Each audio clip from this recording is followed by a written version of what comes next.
High! দিনটা ছিল নববর্ষ। আর সকাল সকাল রেডি হয়ে আমরা চলে গেছিলাম হোন্ডার শোরুমে মেদিনীপুরে।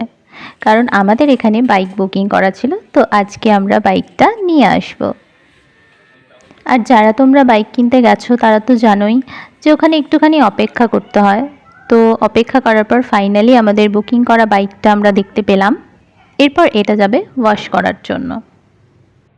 আর কিছু গার্ড, সিট কভার সব কিছু লাগানোর পর একবারে ওয়াশ হয়ে বেরোবে। ততক্ষণের জন্য আমাদের একটুখানি অপেক্ষা করতে হবে।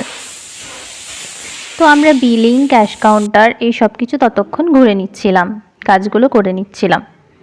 আর যেহেতু আমরা নববর্ষের দিন কিনলাম, তো সেই জন্য আমাদের একটা ফ্রি গিফট হেলমেটও পেয়েছি। আমাদের বেশ অনেকটাই সময় লেগে গেছিলো, কারণ আমরা 10:30টার দিকে গেছিলাম শোরুমে, আর ওখান থেকে বেরিয়েছি প্রায় বিকেল 3টের সময়। তো এবার আমাদের বাড়ি ফেরার পালা। আমাদের সেই সবুজে ঘেরা চেনা রাস্তা দিয়ে বাড়ি ফেরার পালা। ভিডিওটা ভালো লাগলে একটা লাইক করে দিও, আর প্লিজ চ্যানেলটা সাবস্ক্রাইব করে দিও। আজকের জন্য টাটা, দেখা হচ্ছে নতুন একটা ভিডিওতে।